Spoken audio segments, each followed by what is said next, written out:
Hi all, checking the exact variation again. Of course, it wasn't that variation, it was the Philidor defense lion variation C41, which Chess Explained played.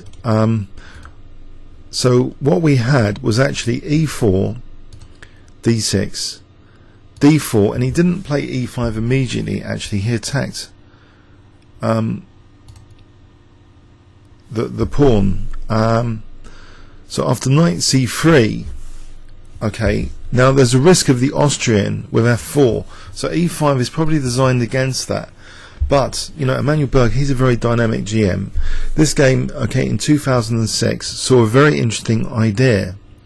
Not G3, which I think I played in the game, but knight F3, after knight D7 here, a very, very surprising dynamic move. I think this is the sort of move which might score me an important future victory or victories. If he plays this knight D7, it's logically reinforcing the E5 square. And in contrast with the previous video, the central tension is still there. The surprise move is G4. G4, just trying to decentralize black's knight on F6. You know, if it can be kicked away. But also now it's, you know, after taking and getting this G-file pressure, and again striving to castle queenside. D takes it is not so bad here because you've got G-file pressure. You're tying down the bishop on F8 to G7. And there's a lot of pressure here, and this was a very nice game. Knight H4 here, a lot of nasty threats. F4 putting pressure on E5. Knight comes back, black releases that central tension. B5, E5 ignoring the bishop for a moment, so just sacking a whole bishop, pushing, you know, black's knights away from the centre basically again. Black is willing to counter sack a piece.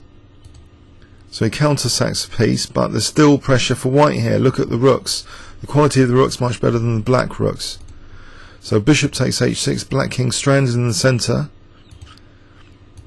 Now the pieces are being bombarded with central pressure from these rooks, beautifully placed on d1 and e1.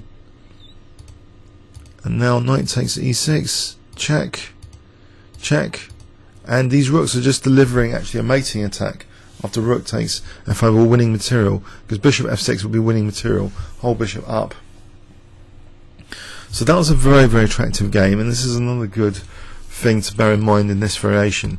So the fun is killed with e5 for the Austrian attack with f4. So what to do about that? Well, the calm knight f3, cheeky idea of using the g-pawn not for g3, but more aggressively just to gambit the g-pawn here, believe it or not. Statistically, you might want a background on this. You know, how much has it been played? After knight f3, if we go back to knight f3, knight d7, if you play any other move, it's sort of, you know, a normalish game. But g4 has got interesting stats. G4 45% win rate. So this is a very interesting idea. So I hope that's another idea which might come in handy. Not just Chess Explained, but future, you know, Philidor defense players. This is an interesting gambit idea. Okay, thanks very much.